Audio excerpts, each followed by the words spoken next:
So some information about squash. Now here at the Shuswap Community Teaching Garden, we have a pretty big squash patch.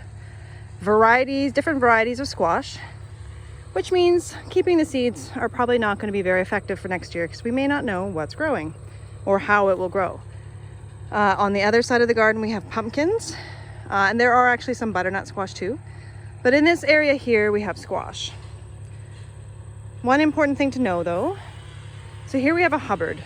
Hubbards are huge. They're delicious, but they are a challenge. They actually require usually like an axe or a saw to get into them. So we're not growing very many.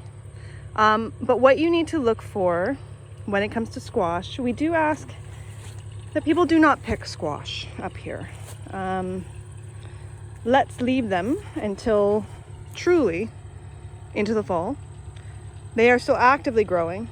And the key to know about squash, holy smokes, I just found another one, is what you're looking for to find out about readiness and ripeness is you look at its stem.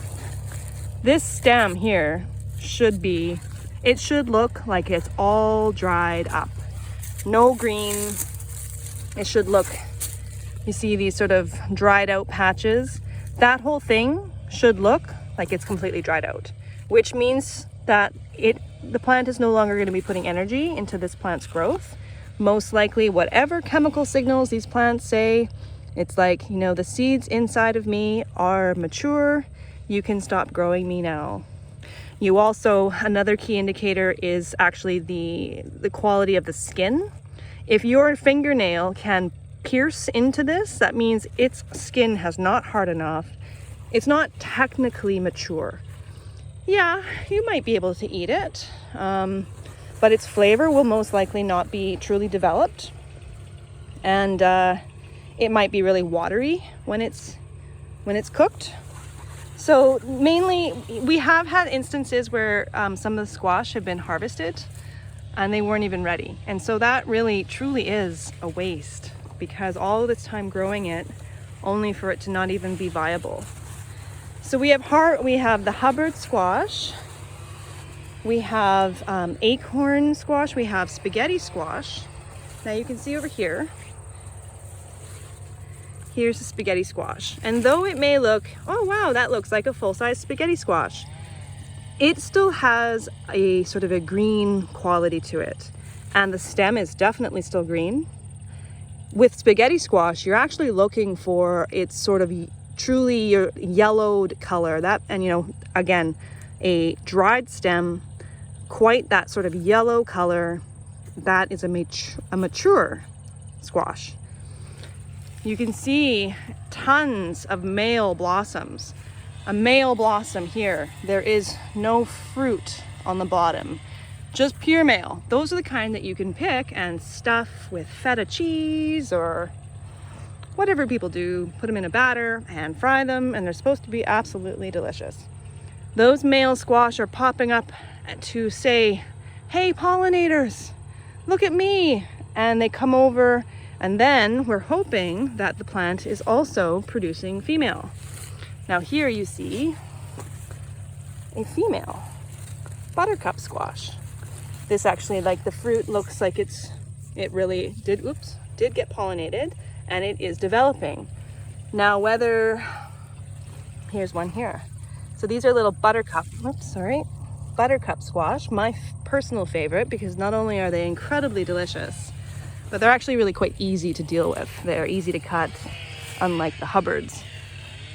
We have some sort of unknown in there. Those actually kind of look like pumpkins. Sometimes seedlings or seeds get mismatched. We have a orange sort of Hubbard back there. And we also have a new kind of butternut squash. It's called a Lakota, and quite interested to see how it is. But right now it's huge, and it may look like it's mature, but it's not. And then here's the other thing. This one here has aborted. It's decided it's not going to grow because it's gone all yellow. I don't know if that's because of heat. You know, if anybody wants to give us information on why exactly sometimes the fruit will just no longer develop, we'd love to hear from you. And in here, this one here is a Turkish turban. It's very much like a buttercup, but it just has different colors, and it's quite interesting. Now, the rain is wonderful.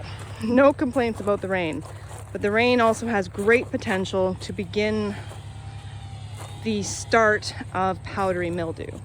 And so look at your squash crops daily, or if you come up to the garden, have a look. If you start to see any white spots developing, and like you see here, that does not look like powdery mildew.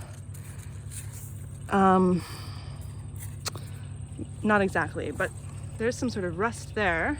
So I can just remove that leaf. These look like they're just sort of dying back more than anything. Now this plant here actually looks like its leaves are different. There's sort of a white veining. That's the plant itself. It's not that it's diseased. But yeah, here's the Lakota. No, it's a Naples long. That's what it's called. Naples long. So it's huge. Whoops. But not ripe. Totally green stem. So it's fun to look through and see what's producing, but please do not pick the squash.